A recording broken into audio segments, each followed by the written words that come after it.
Hello दोस्तों, मैं अभिषेक शर्मा आपका हार्दिक स्वागत करता हूं बाजीराव नर्सिंग एकेडमी के ऑनलाइन प्लेटफॉर्म पर। और आज अपन डील करने जा रहे हैं बहुत ही इंपॉर्टेंट और धांसू टॉपिक के बारे में। तो इस वीडियो को ज्यादा से ज्यादा अपने मैक्सिमम दोस्तों और चहेतों तक इसको शेयर कर दीजिए ताकि आने वाली जो भी कॉम्पिटिटिव एग्जाम है सभी को इसका लाभ मिल सके। तो बिना समय गवाए अपनी टॉपिक स्टार्ट करेंगे कि समा परवाने को जलना सिखाती है, शाम सूरज को ढलना सिखाती है, ठोकरों से होती तो है मुसाफिर को बहुत सारी तकलीफें, मगर ठोकरें ही मुसाफिर को चलना सिखाती है। तो जब भी आपको ठोकर लगती है, मतलब इससे है कि जब भी आपको संघर्ष आता है, जब भी आपके जीवन में स्ट्रगल आता है, तो आपको स्ट्रगल और संघर्ष से कभी नहीं भागना चाहिए। क्योंकि जो कभी संघर्ष से परिचित नहीं हुआ, इतिहास गवाह है, वो कभी चर्चित नहीं हुआ। इसलिए आपको हमेशा जो भी आपकी लाइफ में जो भी संघर्ष है, स्ट्रगल है, उससे आपको डट करके सामना करना है और जोश जुनून जज्बे के साथ उसी तरीके से मेहनत करनी है। अपनी स्टडी को कंटिन्यू रखना है। तो कंटिन्यू स्टडी बनाए रखने के लिए आपको डेली थोड़ा थोड़ा करके पढ़ना है, चाहे कम पढ़िए लेकिन जरूर पढ़िए। आपको कंटिन्यूटी मेंटेन करके रखनी है,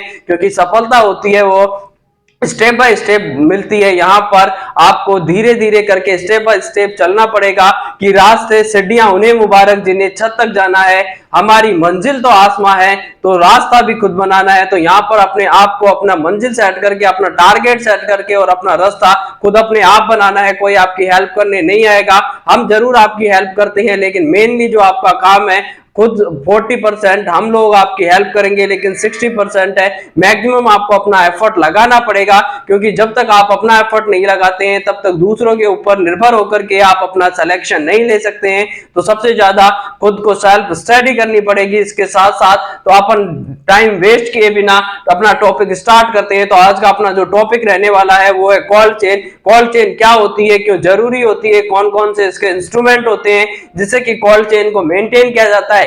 तो सबसे पहले पढ़ते हैं कोल्ड चेन क्या होती है। तो कोल्ड चेन होती है वो एक वैक्सीन को स्टोर करने का और ट्रांसपोर्ट करने का एक मीडियम होता है, माध्यम होता है, जिसके द्वारा जो वैक्सीन होती है उनको जहां पर उसका रिकमेंडेशन होती है, वहां पर जहां पर वैक्सीन बनाई जाती है और जहां पर वैक्सीन को पहुंचाया जाता है या पब्लिक तक उसकी रीच की जाती है, जहां पर वैक्सीन लगाई जाती है, तो उनके बीच में उसका जो टेम्परेचर होता है उसको मेंटेन किया जाता है। और जो टेम्परेचर होता है रिकमेंडेशन साइड से या उसकी जो मैन्युफैक्चरर साइड से रिकमेंडेशन साइट होती है जहां पर वैक्सीन को पहुंचाना है और वैक्सीन लगाई जाती है, पब्लिक तक वैक्सीन पहुंचाई जाती है, तब तक के लिए इनके बीच में जो टेम्परेचर को मेंटेन किया जाता है और वैक्सीन को स्टोर किया जाता है, इसे कोल्ड चेन के नाम से जानते हैं। यानी कोल्ड चेन होती है वो एक ऐसी प्रोसेस या सिस्टम होता है जिसके द्वारा वैक्सीन को स्टोरेज किया जाता है और उनका ट्रांसपोर्ट किया जाता है, मैन्युफैक्चरर साइड से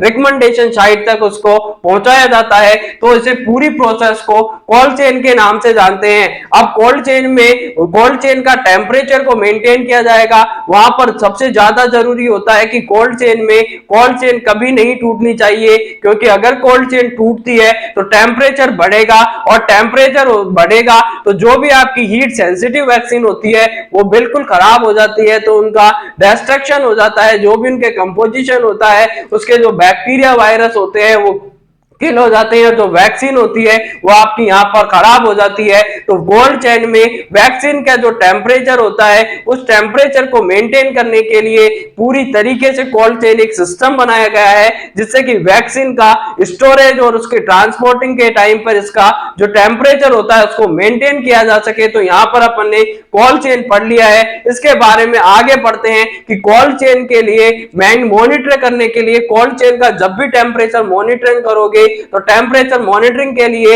एक इंस्ट्रूमेंट यूज किया जाता है और उस इंस्ट्रूमेंट का नाम होता है डायल थर्मोमीटर। तो यहाँ पर आपको क्वेश्चन देखने को मिलेगा एग्जाम में, सीधा सीधा यहाँ से क्वेश्चन आता है कि यहाँ पर वो कौन सा इंस्ट्रूमेंट होता है जिसके द्वारा कोल्ड चेन का टेम्परेचर को मेंटेन किया जाता है। तो इंस्ट्रूमेंट यूज करते हैं monitor the temperature of cold chain, monitor the temperature of cold chain. Cold chain के टेम्परेचर को मॉनिटर करना है कि कितना टेम्परेचर है कोल्ड चेन का। इसको मॉनिटर करने के लिए जो इंस्ट्रूमेंट यूज किया जाता है उस इंस्ट्रूमेंट का नाम है डायल थर्मोमीटर। तो थर्मोमीटर होता है टेम्परेचर चेक करने का, आपने यूज किया होगा जहां पर आप पेशेंट का टेम्परेचर चेक करते हो। तो यहाँ पर डायल थर्मोमीटर होगा, जिससे कि वैक्सीन होती है उनके बीच जो कोल्ड चेन मेंटेन करते हैं, तो कोल्ड चेन का जो मॉनिटर करते हैं टेम्परेचर को, उसका नाम होता है डायल थर्मोमीटर। तो यहाँ पर आपको स्टार मार्क लगा करके क्वेश्चन नोट करना है। एग्जाम में सीधा सीधा क्वेश्चन पूछा जाता है कि कोल्ड चेन के टेम्परेचर को मेंटेन करने के लिए जो इंस्ट्रूमेंट यूज किया जाता है उसका नाम क्या होता है, तो उसका नाम है डायल थर्मोमीटर। जबकि सेकंड क्वेश्चन एग्जाम में पूछा जाता है कि यहाँ पर कोल्ड चेन का टेम्परेचर को मेंटेन करने के लिए, कोल्ड चेन के टेम्परेचर को मेंटेन करने के लिए यहाँ पर मॉनिटर था और मेंटेन था, दोनों में क्वेश्चन अलग अलग होगा, आंसर अलग अलग होगा। मॉनिटर करने के लिए डायल थर्मोमीटर आता है, जबकि बात करें कि अगर टेम्परेचर को मेंटेन करना है, तो अगर टेम्परेचर को मेंटेन करना है तो उसके लिए ILR यूज करते हैं। ILR, और ILR का मतलब होता है आइस लाइन्ड रेफ्रिजरेटर।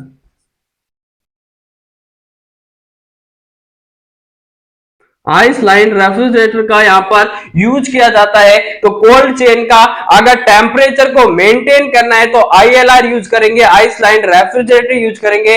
बात करें सेकंड पे कि अगर मॉनिटर करना है, टेम्परेचर की काउंटिंग करनी है कितना टेम्परेचर है, तो उसके लिए मॉनिटर करने के लिए डायल थर्मोमीटर यूज करते हैं। दो क्वेश्चन आपके यहाँ से कंप्लीट हो गए। तीसरा कि कोल्ड चेन किसके लिए यूज करते हैं, तो वैक्सीन के ट्रांसपोर्ट के लिए और वैक्सीन का टेम्परेचर मेंटेन करने के लिए कोल्ड चेन यूज की जाती है। आगे बढ़ते हैं, यहाँ पर दो और क्वेश्चन मैं आपको लिखा दूं कि यहाँ पर वार्म चेन की भी अपन बात कर लेते हैं कि वार्म चेन किसमें यूज करते हैं। तो वार्म चेन का यूज किया जाता है यहाँ पर हाइपोथर्मिया वाले पेशेंट में, जहां पर बच्चा जो नियोनेट होता है, नियोनेट में हाइपोथर्मिया को प्रिवेंट करने के लिए, टू प्रिवेंट हाइपोथर्मिया, हाइपोथर्मिया को प्रिवेंट करने के लिए किसका यूज करेंगे, यहाँ पर वार्म चेन का यूज किया जाता है। जहां पर प्री वार्म नीलर, पहले सबसे पहले जैसे ही बच्चा डिलीवर होता है, कोई नियोनेट या न्यूबॉर्न डिलीवर होगा, तो उसको सबसे पहले क्या करना है,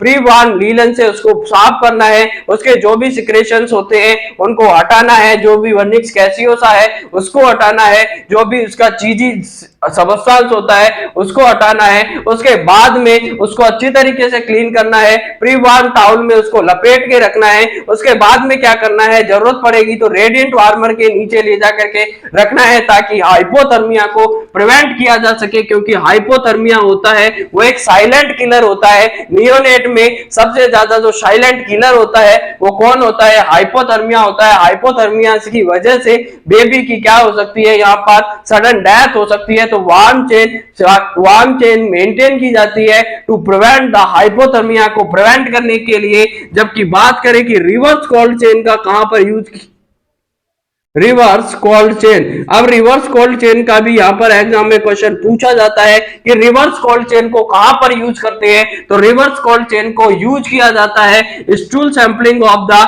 जैसे अपन वायरस होता है, कौन सा वायरस, पोलियो वायरस, तो पोलियो वायरस के लिए, पोलियो वायरस, और पोलियो वायरस से अगर इंफेक्टेड पर्सन है तो उसका जो स्टूल का सैंपल होता है, स्टूल सैंपल के कलेक्शन के लिए, स्टूल सैंपल के ट्रांसपोर्टेशन के लिए किसका यूज करते हैं, रिवर्स कोल्ड चेन का यूज किया जाएगा। तो यहां पर याद रखना है आपको कि कोल्ड चेन का यूज किया जाता है वैक्सीन का स्टोरेज करने के लिए और वैक्सीन का टेम्परेचर को मेंटेन करने के लिए। सेकंड पे बात करते हैं, वार्म चेन का यूज किया जाता है नियोनेट में हाइपोथर्मिया को प्रिवेंट करने के लिए। बात करें रिवर्स कोल्ड चेन की, तो पोलियो वायरस में जब भी अपन किसी को पोलियो वायरस है, जिसमें कि स्टूल का या पोलियो की डिजीज है, किसी को पोलियो माइलाइटिस है, उसमें स्टूल का जो सैंपल लेंगे और स्टूल सैंपल को ट्रांसपोर्टेशन के लिए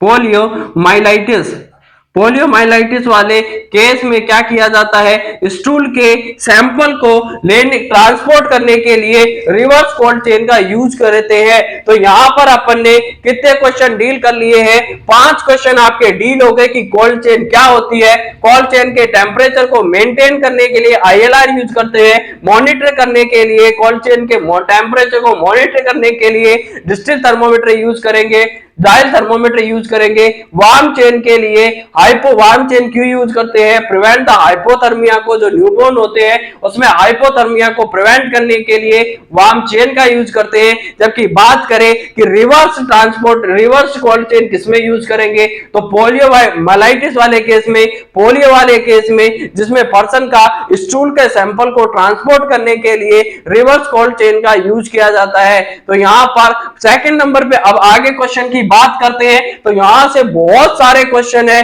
जो कि एग्जाम में सीधे सीधे उठा करके पूछे जाते हैं।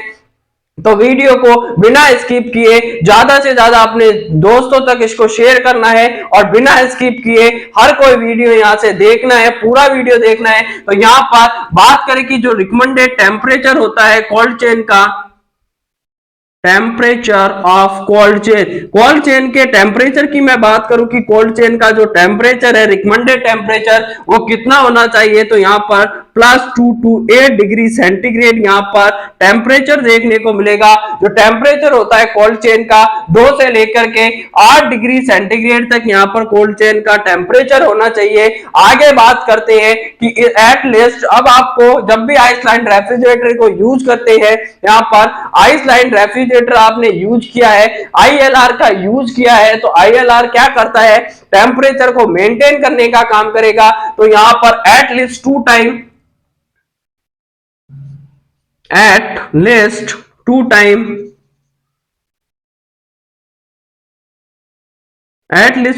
किसका टेम्परेचर, एट लीस्ट 2 टाइम यहां पर टेम्परेचर की रिकॉर्डिंग होनी चाहिए। टेम्परेचर की रिकॉर्डिंग करो 2 टाइम, एट लीस्ट कम से कम 2 बार आईएलआर के टेम्परेचर की रिकॉर्डिंग करनी है। और रिकॉर्डिंग कब कब करनी है, एक मॉर्निंग में कर लो and evening, morning and evening में आईएलआर के टेम्परेचर की रिकॉर्डिंग करनी है। तो यहां पर अपन देखते हैं कि टेम्परेचर होगा कोल्ड चेन का 2 से 8 डिग्री सेंटीग्रेड मेंटेन करके रखना है। एट लीस्ट कम से कम दिन में 2 बार को आईएलआर के टेम्परेचर को मेंटेन करना है, रिकॉर्डिंग करना है। तो एक मॉर्निंग में कर लो, एक इवनिंग में इसकी रिकॉर्डिंग करते हैं आईएलआर की। यहां पर आप मान लीजिए आईएलआर होता है, आईएलआर का मतलब आइसलैंड रेफ्रिजरेटर, और आइसलैंड रेफ्रिजरेटर को एट लीस्ट 10 सेंटीमीटर अवे रखना है, at least 10 centimetre away from exterior वाल। जो भी एक्सटीरियर वाल है जहां से डायरेक्ट इसमें क्या आता है, बाहर से रोशनी आती है, बाहर से धूप आती है, तो एटलीस्ट 10 सेंटीमीटर अवे रखना है एक्सटीरियर वाल से। आईएलआर को एटलीस्ट आईएलआर एटलीस्ट 10 सेंटीमीटर दूर रखना है। अगर मान लीजिए ये दीवार है तो दीवार से 10 सेंटीमीटर, कम से कम 10 सेंटीमीटर की दूरी बना करके रखनी है, ताकि आपसे डायरेक्ट वहां का जो भी यहां से दीवार में जो भी आपका जो धूप होगी उसकी वजह से दीवार गर्म होगी, तो वहां से डायरेक्ट कांटेक्ट में इसका नहीं रहना चाहिए। क्योंकि यहाँ पर जैसे डायरेक्ट कांटेक्ट में टेम्परेचर होगा तो वहां पर वैक्सीन के खराब होने की ज्यादा संभावना होती है। तो इसमें कम से कम आपको 10 सेंटीमीटर दूर रखना है एक्सटीरियर वॉल से। अगर आईएलआर में 8 घंटे तक की अगर लगातार बिना कंटिन्यूस, बिना कटे अगर आपने इलेक्ट्रिकल सप्लाई दे दी है, अगर मान लीजिए आईएलआर है और आईएलआर में लगातार 8 घंटे तक बिना इलेक्ट्रिकल सप्लाई दी है, आपने बिना अनइंटरप्टेड इलेक्ट्रिकल सप्लाई दी है, लगातार 8 घंटे तक आईएलआर को आपने लगा कर रखा है इलेक्ट्रिसिटी से, तो ये आपके आने वाले 24 घंटे होते हैं,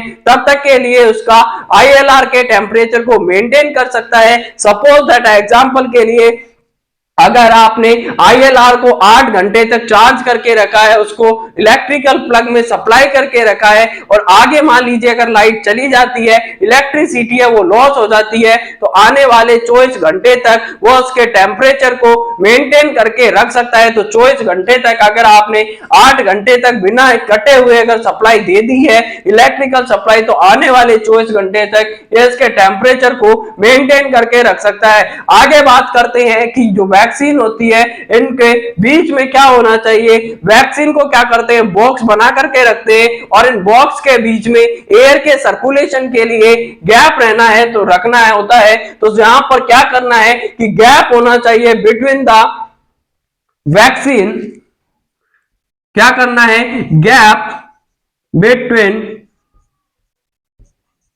द बॉक्स, जो वैक्सीन के बॉक्स है उनके बीच में गैप होना चाहिए for circulation of air, air के सर्कुलेशन के लिए यहां पर क्या करना है, एयर के सर्कुलेशन के लिए आपको जो बॉक्स रखते हैं, आप जब भी बॉक्स रखेंगे आईएलआर में, आइसलैंड रेफ्रिजरेटर में, तो वैक्सीन को बॉक्स में रखना है और वहां पर वैक्सीन बॉक्स के बीच में एयर की सप्लाई के लिए, एयर के सर्कुलेशन के लिए गैप रखना है ताकि वहां से एयर का है वो फ्लो होता रहे। तो यहाँ पर वैक्सीन होती है वो आपकी सेफ रहती है, तो गैप होना चाहिए। और इसके बाद में बात करते हैं ईईएफ प्रिंसिपल को यहाँ पर यूज किया जाएगा। तो ईईएफ प्रिंसिपल के बारे में आप जानते हैं तो अच्छी बात है, नहीं जानते हैं तो आज आपको सिखाया जाएगा कि किस तरीके से ईईएफओ प्रिंसिपल यूज किया जाता है। ईईएफओ प्रिंसिपल का मतलब होता है early expire first out. EEFO principle की बात करते हैं कि ईईएफओ प्रिंसिपल क्या होता है। ईईएफओ प्रिंसिपल का मतलब होता है अर्ली एक्सपायर फर्स्ट आउट। जो भी अर्ली एक्सपायर होने वाली मेडिसिन है, सॉरी जो भी आपकी अर्ली एक्सपायर होने वाली मेडिसिन हो चाहे फिर वैक्सीन हो, इनको सबसे पहले आपको फर्स्ट यूज करते हैं। तो यहां पर प्रिंसिपल की बात करें तो ईईएफओ प्रिंसिपल्स यहां पर यूज किया जाएगा। और ईईएफओ प्रिंसिपल क्या कहता है, ईई का मतलब होता है early expire first out. Early, जो अर्ली एक्सपायर होने वाली जो भी आपकी वैक्सीन होती है उनको जल्दी से जल्दी क्या करना है, आपको यूज करना है। अर्ली एक्सपायर को फर्स्ट आउट करना है। फर्स्ट आउट का मतलब हो गया ये नहीं कि जो अर्ली एक्सपायर होने वाली है उनको निकाल करके फेंक दो। इसका मतलब ये होता है जो भी अर्ली एक्सपायर है, जिनकी एक्सपायरी डेट होती है वो पास होती है, उनको क्या करना है, जिनकी एक्सपायरी डेट कम बची हुई है उन सभी वैक्सीन को या मेडिसिन को क्या करना होता है, सबसे पहले अर्ली एक्सपायर वाली को सबसे पहले निकाल करके यूज करना है। तो उसी तरीके से अब अर्ली एक्सपायर फर्स्ट आउट कब यूज होगा, ये नहीं कि नीचे नीचे भर के रख दी तो यहाँ पर नहीं जा पाओगे, आप ऊपर से यूज कर लोगे। तो आपको जब भी आप आईएलआर में वैक्सीन रखते हैं तो उनकी जो एक्सपायरी डेट होती है उसके हिसाब से आपको सेट करना होता है ताकि जल्दी से इजी वे में आप अर्ली एक्सपायर फर्स्ट आउट करके उनका यूज कर सके। तो यहाँ पर ईईएफओ का मतलब यही होता है जो भी अर्ली एक्सपायर होने वाली है, जिनकी एक्सपायरी डेट है वो पास है, उनको सबसे पहले यूज करो और उसके बाद में क्या कर दो, जो बाद में वाली है जिनकी एक्सपायरी डेट अभी तक है उनको बाद में यूज करना है। तो ईईएफओ प्रिंसिपल यहाँ पर यूज करेंगे अर्ली। अब जब भी अपन यूज करते हैं ईईएफओ प्रिंसिपल का अपन ने यूज कर लिया, इसके बाद में देखेंगे कि यहां पर क्या होता है जो हीट रेजिस्टेंस। अब जैसे मान लीजिए अपन यहां पर बॉक्स बनाएंगे, आईएलआर बनाएंगे, उसमें किस तरीके से वैक्सीन को रखा जाता है ये बॉक्स बना करके आपको मैं समझाऊंगा। लेकिन अगर मान लीजिए जो भी हीट रेजिस्टेंट होती है, हीट रेजिस्टेंस, जो हीट से रेजिस्टेंट है, जिनका हीट कुछ नहीं बिगाड़ सकती है, हीट से रेजिस्टेंट है लेकिन यहां पर कोल्ड से सेंसिटिव है, कोल्ड होगी उससे खराब हो सकती है लेकिन हीट उनका कुछ नहीं करेगा। हीट से रेजिस्टेंट है, प्रतिरोध क्षमताओं को प्राप्त है लेकिन कोल्ड से सेंसिटिव है। तो इसमें क्या करना है, जो भी हीट रेजिस्टेंट होगी, कोल्ड से सेंसिटिव होगी, उनको क्या करना है, ऊपर वाले बॉक्स में यानी away from the ice pack, kept away from ice pack, ice pack से दूर रखना है। यहां पर आइस पैक होते हैं, जब भी आप आईएलआर में नीचे ही नीचे क्या जमाए जाते हैं या क्या रखे जाते हैं, आइस पैक रखे जाते हैं। तो आइस पैक से क्या करना है, दूर रखना है। दूर क्यों रखना है, क्योंकि हीट से तो रेजिस्टेंट है लेकिन कोल्ड से सेंसिटिव है। जैसे ही कोल्ड के पास जाएंगी वो खराब हो सकती है, डिस्ट्रॉय हो सकती है। तो हीट रेजिस्टेंट और कोल्ड सेंसिटिव वैक्सीन होती है, उनको क्या किया जाता है, यहाँ पर आइस पैक से दूर रखेंगे। जबकि सेकंड पर अपन बात करते हैं कि यहां पर जो हीट से सेंसिटिव है, जो हीट में खराब हो सकती है लेकिन कोल्ड से क्या है, रेजिस्टेंट है। तो इन सभी का मैं आगे एग्जाम्पल दे करके आपको अच्छी तरीके से समझाने वाला हूं। तो हीट सेंसिटिव है, वो क्या होती है, हीट से खराब हो सकती है। जैसे आपकी पोलियो वैक्सीन हुई, एमएमआर की वैक्सीन हुई, और सेकेंड बार मीजल्स की वैक्सीन हुई, या फिर येलो फीवर की है, वो हीट से क्या होती है, बिल्कुल सेंसिटिव होती है। हीट के संपर्क में आने पर या कॉन्टैक्ट में आने पर खराब हो सकती है या डिस्ट्रॉय हो सकती है। तो उनको क्या करना है, बिल्कुल आइस पैक के पास रखना है। जबकि कोल्ड रेजिस्टेंस है, कोल्ड उनका कुछ नहीं बिगाड़ सकती है, कोल्ड से प्रतिरोध क्षमता उनको प्राप्त है। तो इनको क्या रखना है, यहां पर कैप्ड इन आइस पैक, कैप्ड इन आइस पैक के पास में रखना है इनको, जो कि हीट से सेंसिटिव है। उनको क्या करना है, बिल्कुल आइस पैक के पास रखना है। कोल्ड से रेजिस्टेंट है, उनको आइस पैक के पास रखना है। लेकिन बात करें जो हीट से, तो क्या है, रेजिस्टेंट है लेकिन कोल्ड से सेंसिटिव है, तो उनको आइस पैक से दूर रखना है। तो यहां पर आप जल्दी से ये वाला प्रिंसिपल यूज करके जल्दी से जल्दी इनका क्या करना है, EFO प्रिंसिपल से अर्ली एक्सपायर करनी है। अर्ली जो एक्सपायर मेडिसिन है उनको जल्दी से निकाल कर यूज करना है। सेकंड पे बात करते हैं कि जो हीट रेजिस्टेंट है, कोल्ड से सेंसिटिव है, उनको क्या करना है, आइस पैक से दूर रखना है। बात करते हैं हीट सेंसिटिव और कोल्ड रेजिस्टेंट की, तो यहाँ पर आइस पैक से पास में चिपका करके रखनी है।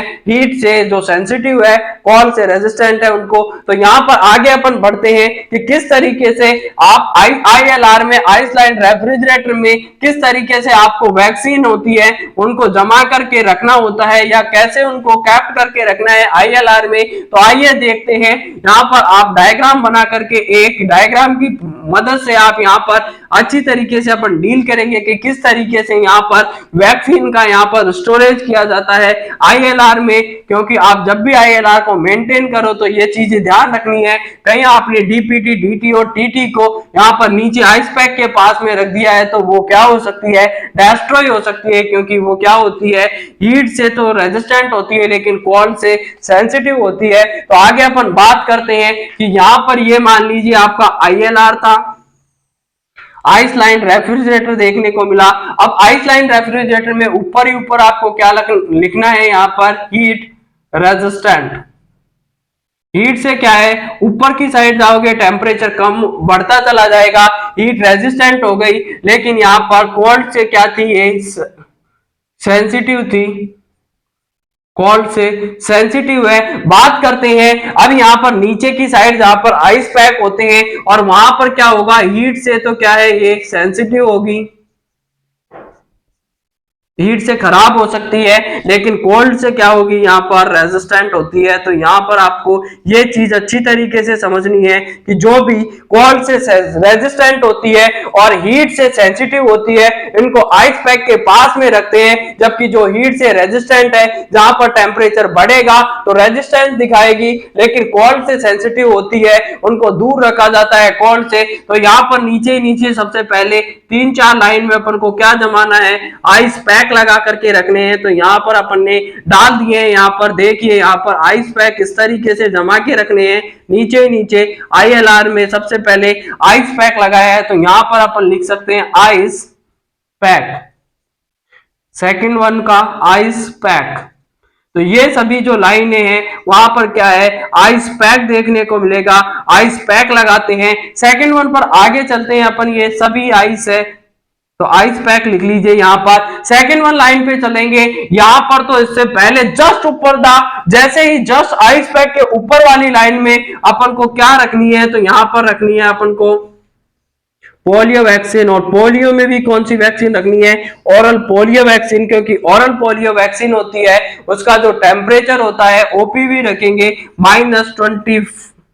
-20 डिग्री सेंटीग्रेड पर इनको स्टोरेज करके रखना है। OPV रखनी है, येलो फीवर भी यहीं पर रखा जाता है, तो येलो फीवर एंड OPV की वैक्सीन है, यहाँ पर स्टोरेज करके रखनी है। जस्ट आइस पैक के पास में रखना है OPV। और OPV वैक्सीन को क्या नाम दिया जाता है, ओरल पोलियो वैक्सीन। 2 ड्रॉप पिलाते हैं, उसका जो रूट होता है ओरल से देते हैं, तो OPV होती है। यहाँ पर OPV हो गई, इसके बाद में येलो फीवर, येलो फीवर और ओपीवी की जो वैक्सीन होती है उनको जस्ट बिल्कुल आपको सिटा करके रखना है, आइस पैक के पास में रखना है। तो यहाँ पर ओपीवी हो गई।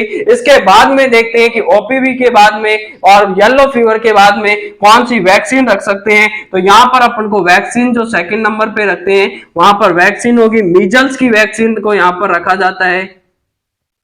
मीजल्स मीजल्स मीजल्स मीजल्स और एमएमआर वाली जो वैक्सीन होती है, मीजल्स हुआ, एमएमआर हुई, जो वैक्सीन होती है इनको रखा जाता है ओपीवी वैक्सीन से ऊपर रखेंगे, जहां पर ओपीवी वैक्सीन और येलो फीवर के बाद में आपको रखनी है मीजल्स की वैक्सीन, एमएमआर की वैक्सीन बाद में बात करें तो इससे ऊपर रखना है आपको बीसीजी की वैक्सीन। और आईपीवी होती है इनएक्टिवेटेड पोलियो वैक्सीन है आईपीवी।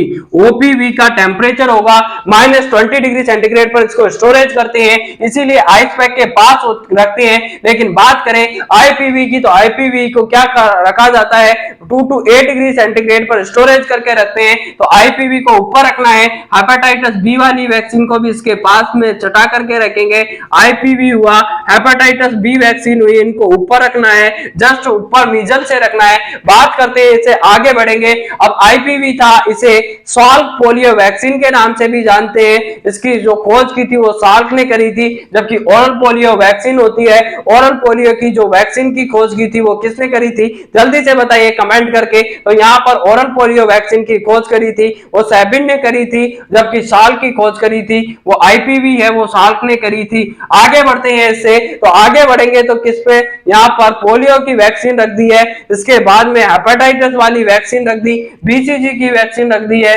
आईपीवी रखी, आईपीवी के बाद हेपेटाइटिस बी।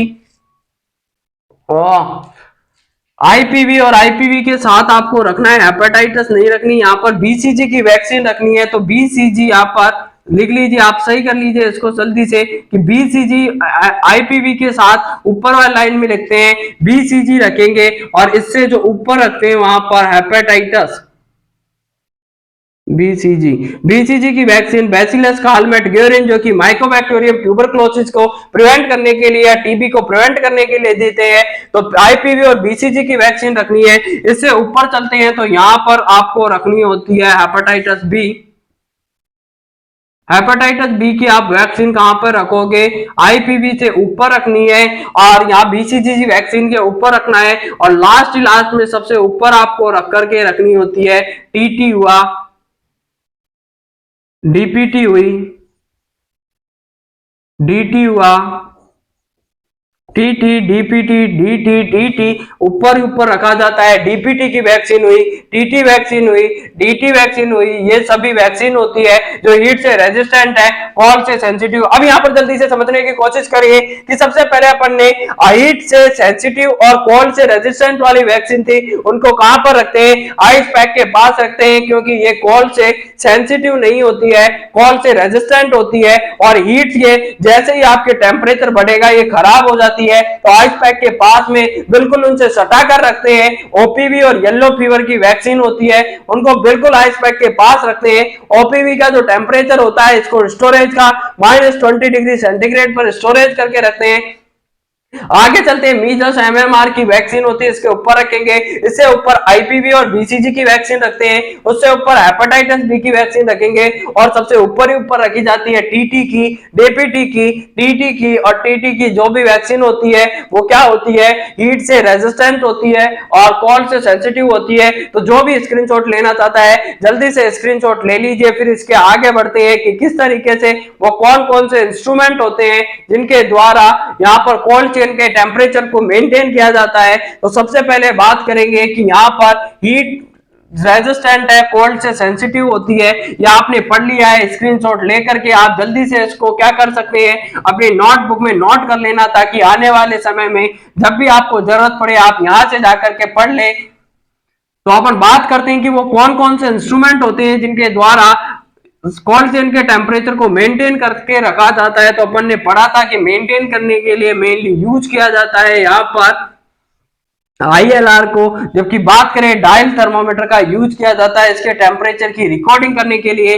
आगे बढ़ते हैं, वो कौन कौन से ऐसे इंस्ट्रूमेंट होते हैं जिनके द्वारा कोल्ड चेन के टेम्परेचर को मेंटेन कर सकते हैं। तो डीप फ्रीजर हुआ,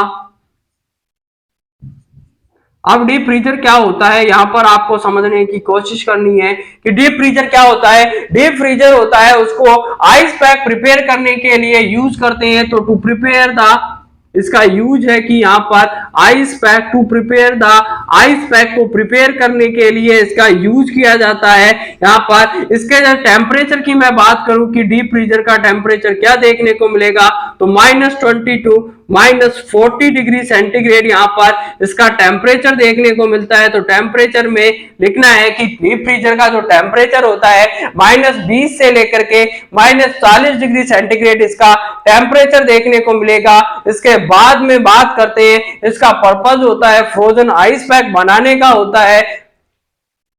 इसका जो पर्पज की बात करें तो इसका पर्पज होता है फ्रोजन आइस पैक बनाने का, प्रिपेयर करते हैं आइस पैक और इसका यूज करते हैं, या इसका जो फंक्शन होता है या पर्पज होता है, पर्पज की बात कर ली थी अपन ने यहाँ पर कि आइस पैक को प्रिपेयर करना या फ्रोजन आइस पैक बनाना इसका पर्पज होता है। मेनली इसका पर्पज होगा वो फ्रोजन आइस पैक को बनाना होता है। जो फ्रोज आइस पैक होते हैं वो बनाए जाते हैं डीप फ्रीजर की मदद से। सेकंड नंबर पे बात करते हैं कि यहाँ पर जो सेकंड नंबर पे आता है वो वैक्सीन कैरियर, वैक्सीन कैरियर या फिर डे कैरियर। तो vaccine carrier and day carrier दोनों अलग अलग होते हैं। इसमें भी एग्जाम में क्वेश्चन आता है वैक्सीन कैरियर और डे कैरियर से। तो जहां पर वैक्सीन कैरियर, डे कैरियर आपने देखा होगा, जब भी आपकी कम्युनिटी पोस्टिंग में ड्यूटियां लगी होगी नर्सिंग के टाइम पे, तो आप जाकर के या फिर आपके जो भी यहाँ पर नर्स होती है, एएनएम होती है, वो जाकर के आपके जब भी छोटे बच्चे होते हैं उनको पोलियो पिलाने के लिए या उनका वैक्सीनेशन करने के लिए जो छोटा सा डिब्बा लेकर के चलती है अपने कंधे पर लगा करके, उसे वैक्सीन कैरियर और डे कैरियर के नाम से जानते हैं। अब वैक्सीन कैरियर और डे कैरियर दिखने में दोनों सेम सेम होते हैं, लेकिन इसमें एक डिफरेंस होता है कि जो वैक्सीन कैरियर होता है उसमें कितने आइस पैक होंगे। तो वैक्सीन कैरियर होगा,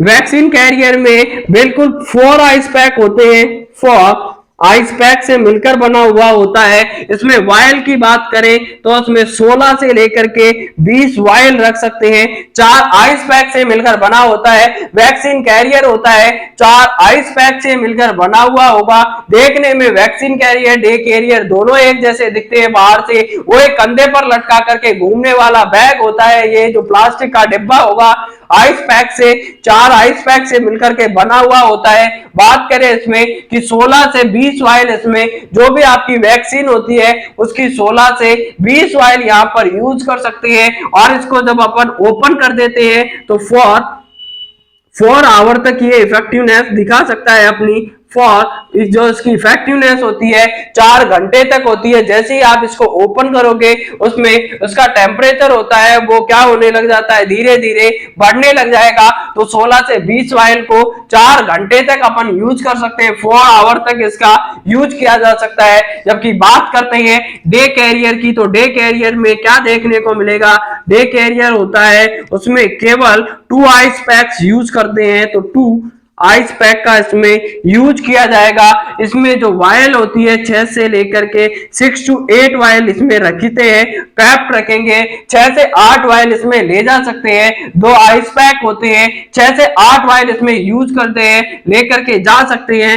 फॉर 2 आवर्स के लिए इसकी इफेक्टिवनेस होती है 2 आवर्स तक। अगर खोलने के बाद इसको 2 घंटे तक यूज कर सकते हैं। तो डे कैरियर और वैक्सीन कैरियर में सिर्फ इतना सा डिफरेंस होता है, देखने में दोनों एक जैसे लगते हैं। जैसे एएनएम होती है वो बैग लेकर के जो आपका डिब्बा लेकर के जाती है, वो डिब्बा ही क्या है, वैक्सीन कैरियर और डे कैरियर होता है। लेकिन दोनों में एक डिफरेंस है कि वैक्सीन कैरियर में पूछा जाएगा क्वेश्चन में कितने आइस पैक से मिलकर बना होता है या कितने आइस पैक इसमें यूज करते हैं, तो 4 आइस पैक यूज करेंगे। बात करते हैं डे कैरियर की, तो डे कैरियर में 2 आइस पैक यूज करते हैं, वैक्सीन कैरियर में 4 आइस पैक यूज करते हैं। क्वेश्चन पूछा जाता है कितनी वायल रख सकते हैं, तो यहां से तो डे कैरियर में केवल 6 से 8 वायल रख सकते हैं। उसके बाद में 2 आवर तक इसका यूज कर सकते हैं ओपन करने के बाद में बात करते हैं जो वैक्सीन कैरियर होता है उसमें 16 से 20 वायल होती है, 4 घंटे तक इसका 4 आवर तक यूज कर सकते हैं। थर्ड नंबर पे बात करते हैं कि frozen ice pack. Frozen ice pack क्या होते हैं, तो फ्रोजन आइस पैक जो मैक्सिमम यहाँ पर सबसे छोटा यूनिट होता है वैक्सीन कैरियर के लिए frozen ice pack. Frozen ice pack की मैं बात करूं तो फ्रोजन आपने सभी ने आइस पैक देखा होगा। आइस पैक में एक यहाँ पर ऊपर क्या होता है, वहां पर खोलने के लिए, ओपन करने के लिए वहां पर एक स्पेस पाया जाता है। वहां से उसमें क्या डालना रहता है, वाटर डालना रहता है और सॉलिडिफाइड इसमें CO2 का यूज करते हैं। तो ये स्मॉलेस्ट यूनिट होती है। कोल्ड चेन की बात करें कि smallest unit smallest unit of cold chain, cold chain की जो सबसे छोटी यूनिट होती है, स्मॉलेस्ट यूनिट होती है, उसे किस नाम से जानते हैं तो फ्रोजन आइस पैक होता है। वो सबसे छोटी यूनिट होती है कोल्ड चेन की, स्मॉलेस्ट यूनिट होती है। किसकी यहाँ पर देखने को मिलेगी तो कोल्ड चेन की स्मॉलेस्ट यूनिट होती है आइस, फ्रोजन आइस पैक देखने को मिलेगा। इसको क्या किया जाता है, जहां पर आइस पैक आपने देखा होगा वहां पर एक मार्किंग रहती है और उस मार्किंग तक यहां पर इसको वाटर से फिल करना होता है। इसमें सॉलिडिफाइड CO2 का यूज करते हैं। अब मार्किंग तक ही इसमें वाटर क्यों यूज करते हैं, क्योंकि जब भी अपन क्या करेंगे इसको मार्किंग तक भरना होता है, इससे ऊपर नहीं भरना होता। क्योंकि जब भी अपन इसको कहां पे रखेंगे, डीप फ्रीजर में रखेंगे आइस पैक बनाने के लिए, तो जैसे ही यहां पर इसमें आइस जमना स्टार्ट होती है, बर्फ जमना स्टार्ट होगा तो उसका जो डेंसिटी होती है वो बढ़ती है, ज्यादा जगह घेरती है। तो यहां पर अगर आपने फुल भर दिया है, फुल ऊपर तक भर दिया है, किनारों तक भर दिया उसको, तो वहां पर उसके क्या होते हैं, रप्चर होने के चांसेस होते हैं, फटने के चांसेस होते हैं। तो यहां पर वाटर मार्क जहां तक आता है, मार्क वहीं तक वाटर से फिल करना है। सॉलिडिफाइड CO2 यूज करते हैं क्योंकि यहां पर इसके रप्चर को प्रिवेंट करेगा, इसीलिए मार्क तक इसको केवल भरना होता है। स्मॉलेस्ट यूनिट होती है कोल्ड चेन की। आगे में अपन बात करते हैं कि यहां पर स्मॉलेस्ट सेंटर होता है स्टोरेज ऑफ वैक्सीन के, वैक्सीन को स्टोरेज करने के लिए स्मॉलेस्ट सेंटर की बात करें तो PHC होगा, प्राइमरी हेल्थ केयर होती है, या PHC जो सेंटर होते हैं वो क्या होता है, smallest centre for storage of vaccine.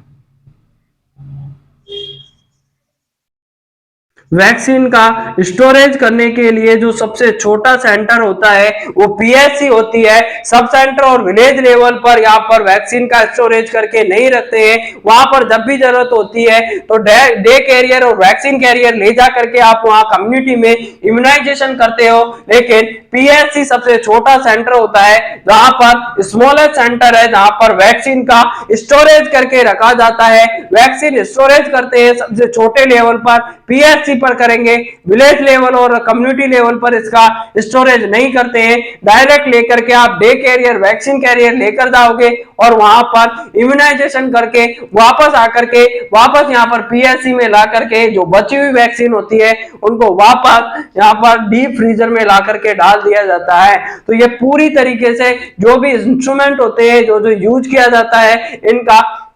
एक और क्वेश्चन है कि मैक्सिमम आपका जहां पर फेल्योर होता है, जो मैक्सिमम चांसेस होते हैं कोल्ड चेन फेल्योर के, वो किस लेवल पर देखा जाएगा तो मैक्सिमम चांस ऑफ द, यहां पर आप क्वेश्चन मार्क लगा करके नोट करिए, स्टार मार्क लगा करके कि maximum chance of cold chain failure,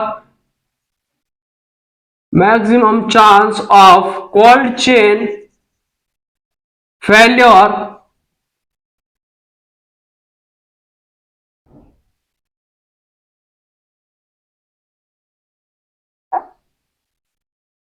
maximum chances of the cold chain failure are seen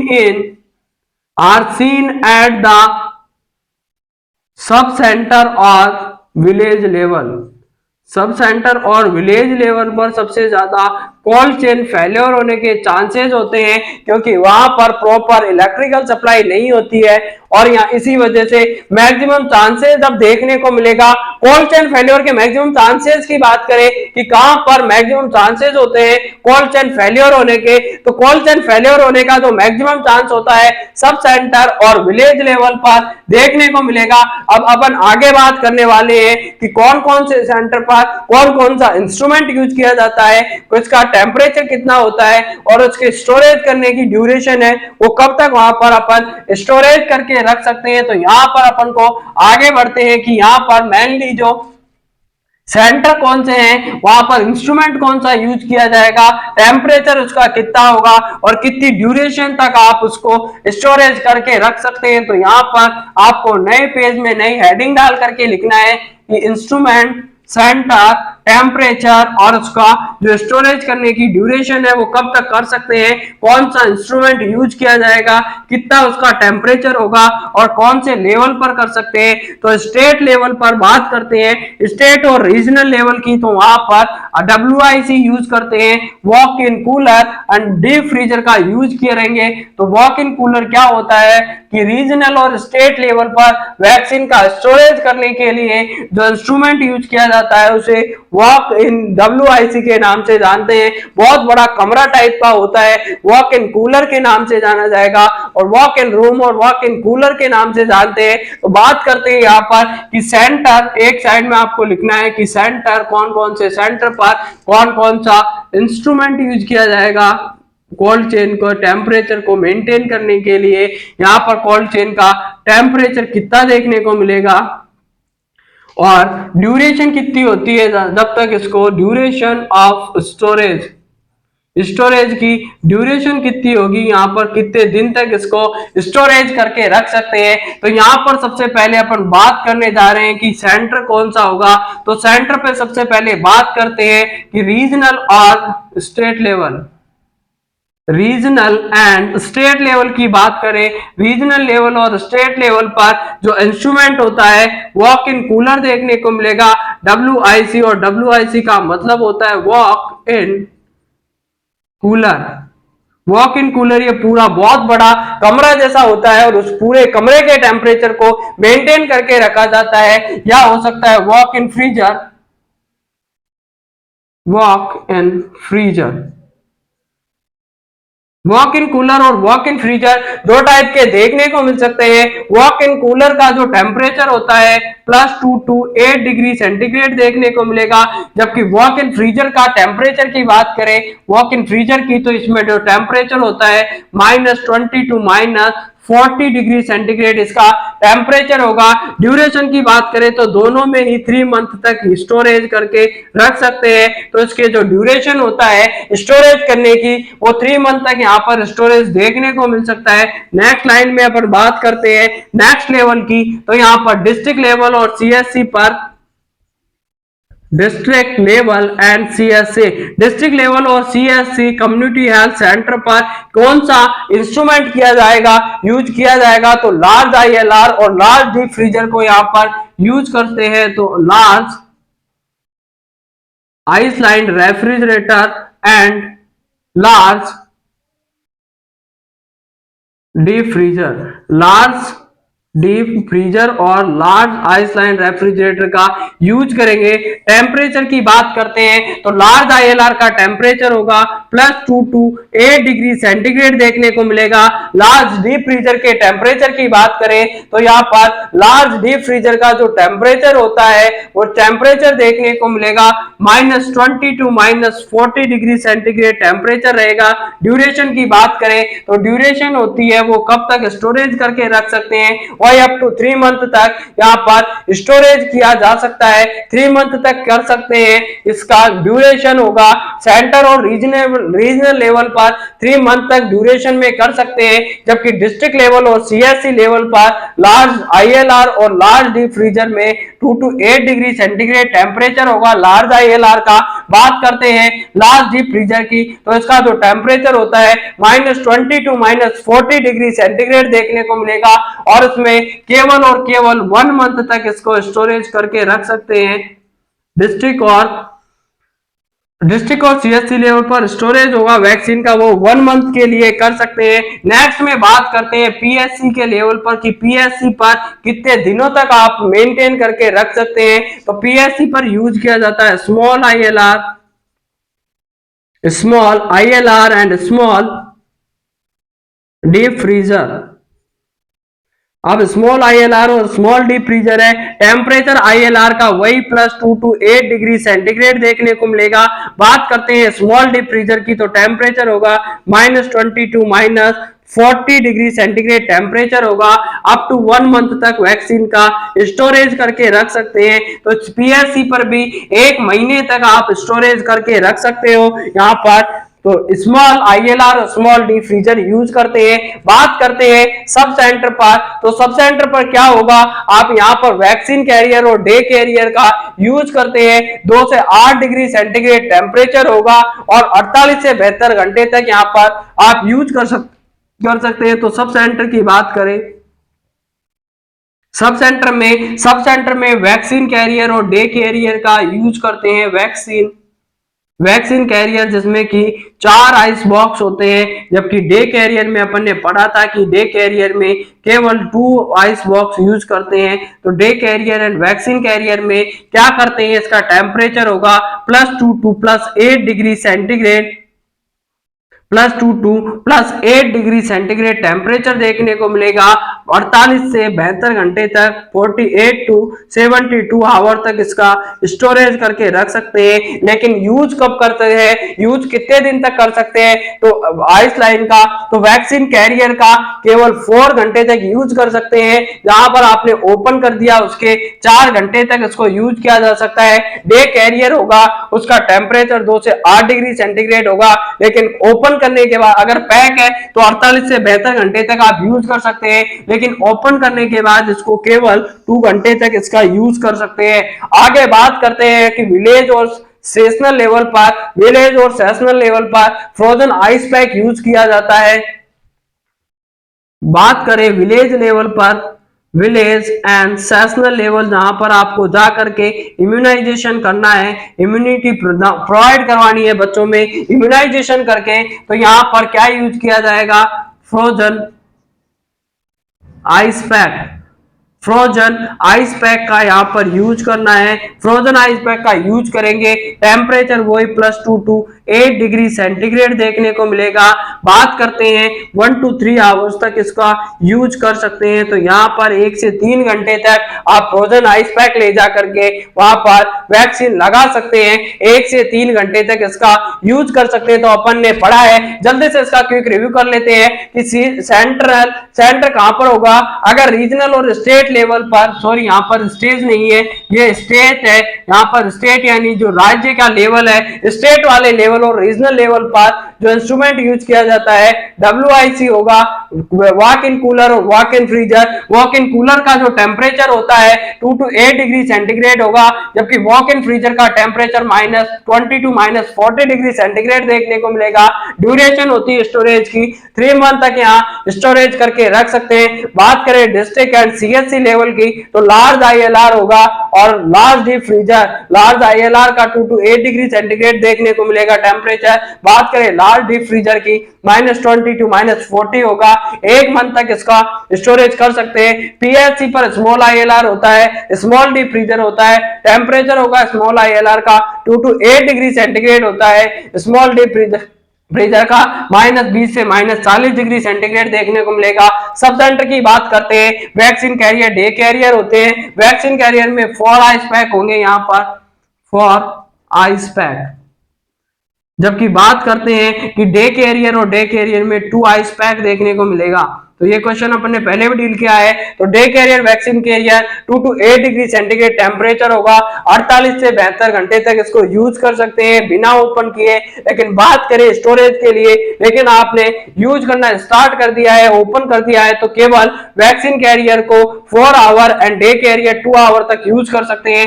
village level की बात करते हैं, विलेज लेवल पर फ्रोजन जो आइस पैक होते हैं वो यूज किए जाते हैं। टेम्परेचर 2 से 8 डिग्री सेंटीग्रेड होगा और 1 से 3 घंटे तक इसको यूज किया जा सकता है। तो आज अपन ने बहुत इंपॉर्टेंट टॉपिक पढ़ लिया है। अगर वीडियो पसंद आए तो लाइक शेयर और सब्सक्राइब जरूर करें, बेल आइकन को प्रेस करें और टेलीग्राम चैनल को भी सब्सक्राइब कर ले। तो अपन ने क्या क्या पढ़ा? सबसे पहले पढ़ा कोल्ड चेन क्या होता है। कोल्ड चेन का मतलब होता है कि वैक्सीन को ट्रांसपोर्ट करने के लिए और उनका स्टोरेज करने के लिए रिकमेंडेड साइट तक पहुंचाना, मैन्युफैक्चर से रिकमेंडेड साइट तक पहुंचाने के लिए टेम्परेचर मेंटेन किया जाता है, इसे कोल्ड चेन के नाम से जानते हैं। सेकंड क्वेश्चन पढ़ा था कि डायल थर्मोमीटर क्यों यूज करते हैं, तो मॉनिटर करते हैं टेम्परेचर को, इसके लिए डायल थर्मोमीटर यूज करेंगे। आईएलआर होता है वो कोल्ड चेन के टेम्परेचर को मेंटेन करने के लिए यूज करते हैं। आगे पढ़ा अपन ने कि वार्म चेन किसमें यूज करते हैं, तो वार्म चेन हाइपोथर्मिया को प्रिवेंट करने के लिए यूज की जाती है। बात करी थी रिवर्स कोल्ड चेन की कि रिवर्स कोल्ड चेन कब यूज करते हैं, जब भी अपन स्टूल का सैंपल का कलेक्शन करते हैं, उसका ट्रांसपोर्ट करते हैं पोलियो वाले केस में, तो उसके लिए रिवर्स कोल्ड चेन का यूज किया जाता है। आगे अपन ने पढ़ा है कि अगर आपने 2 से 8 घंटे तक रिकमेंडेड टेम्परेचर होता है जो मेंटेन करके रखना है कोल्ड चेन का। आगे अपन ने पढ़ा इसके बाद में कि यहाँ पर क्या देखने को मिलेगा कि 8 घंटे तक बिना अनइंटरप्टेड इलेक्ट्रिकल सप्लाई देगी, तो आईएलआर आने वाले 24 घंटे तक उसके टेम्परेचर को मेंटेन करके रख सकता है। सबसे ज्यादा जो हीट रेजिस्टेंट और हीट सेंसिटिव थी उसका ध्यान रखना है। EEFO प्रिंसिपल यूज करना है। अर्ली एक्सपायर फर्स्ट आउट करनी है। सबसे पहले जो अर्ली एक्सपायर होने वाले मेडिसिन है उनको आपको अर्ली जल्दी से निकाल कर यूज करना है। बाद में जो जिनकी एक्सपायरी ज्यादा है उनको बाद में यूज करना है। तो यहाँ पर अपन एक एक एग्जाम में आने वाला क्वेश्चन जो इससे बाहर जाने वाला नहीं है, हर दृष्टि से उसका अपन ने क्या कर लिया है, यहाँ पर पोस्टमार्टम कर दिया है। तो कोई भी क्वेश्चन यहाँ से बाहर जाने वाला नहीं है, लेकिन आपको क्या करना है, साथ के साथ नोट राइट डाउन करने हैं और वीडियो को बिना स्किप किए अपना पूरा देखना है और मैक्सिमम अपने दोस्तों तक इसको शेयर कर देना है कि भगवान का दिया कभी अल्प नहीं होता, जो बीच में टूट जाए वो कभी संकल्प नहीं होता। और जीत को हार को हमेशा अपने से दूर ही रखना मेरे दोस्तों, क्योंकि जीत का कोई विकल्प नहीं होता। कि मंजिल को बुलाकर जिया तो क्या जिया, है दम तुझमें तो उसे पाकर दिखा, लिखते खून से अपने कामयाबी की कहानी और बोल दे उस किस्मत को कि है दम तुझमें तो उसे मिटा कर दिखा, उसे मिटा कर दिखा। कि क्या फर्क है खुदा और पीर में, क्या फर्क है किस्मत और तकदीर में, मिले कभी है सफलता तो निराश मत होना और सोचना कि कुछ इससे भी बेहतर लिखा था हमारी तकदीर में, कुछ इससे भी बेहतर लिखा था हमारी तकदीर में। कि मैं रास्ते भी जानता हूं, मैं रास्ते भी जानता हूं, मैं चलना भी जानता हूं, मैं आग हूं तबीयत से जलना भी जानता हूं, मुझे मोम समझने की भूल मत करना, मैं सूरज हूं डूब करके निकलना भी जानता हूं, मैं सूरज हूं डूब करके निकलना भी जानता हूं। तो जिस तरीके से सूरज हमेशा आपके सनसेट टाइम पर आकर के यहाँ पर सनसेट होता है, उसी हिसाब से जब भी संध्या आती है, शाम होती है, इवनिंग होती है, सूर्यास्त हो जाता है, लेकिन नए दिन के साथ में, नए जोश जुनून के साथ में वो ये नहीं देखता कि कितने लोग सोए हुए हैं, वो अपने फिक्स टाइम से उठ जाता है, सभी को उठा देता है। तो उसी तरीके से आपको भी बिना सूर्य की तरह जब भी आप कभी भी डिमोटिवेट होते हैं तो अगले दिन अगले पॉजिटिव माइंड के साथ, अगले पॉजिटिव जोश जुनून और जज्बे के साथ उसी तरीके से उठ करके अपनी स्टडी को कंटिन्यू करना है। आने वाली समस्याओं से आपको जितना भी ज्यादा समस्या भी उसी के जीवन में आती है, जो उसको खेलना जानता है उन लोगों के समस्या भी नहीं आती है। और जो लोग जितना समस्याओं के साथ, जितना संघर्ष के साथ, जितना स्ट्रगल के साथ जूझते हैं वो उतने ही ज्यादा स्ट्रॉन्ग बनते जाते हैं और आने वाले दिनों में बहुत ही पॉजिटिविटी के साथ बहुत ऊपर तक अच्छे अपने लक्ष्य को पा करके एक दुनिया में एक अच्छा मुकाम हासिल कर लेते हैं और किसी के ड्रीम गर्ल बन जाते हैं, या किसी के आने वाले सपनों को पूरा करने के लिए लोग अपना आइडियल मानने लग जाएंगे आपको। तो आपको क्या करना है, उसके लिए थोड़ा सा मेहनत करनी है। मेहनत कभी बेकार नहीं जाती है, कोशिश करने वालों की कभी हार नहीं होती है और यूं बैठे बैठे कभी जय जयकार नहीं होती। कोशिश करने वालों की कभी हार नहीं होती है। तो आपको मेहनत करते रहना है, उसका जो परिणाम है, रिजल्ट है, उसके बिना सोचे आपको अपना काम करना है। जब आप मेहनत करते हैं तो ईश्वर भी आपकी जो मेहनत होती है उसको बेकार नहीं करता है। और पढ़ाई एक ऐसी चीज है कि आपको दिन दुगना और रात चौगुना करके देता रहता है कि इसी उम्मीद के सहारे तो ये दरिया पार होगा, कभी ना कभी तो आपको भी आपकी किताबों से प्यार होगा। तो आपको अपनी किताबों से आज दिल लगी करनी है, आने वाले समय पर आपको बहुत कुछ दे करके जाएगी।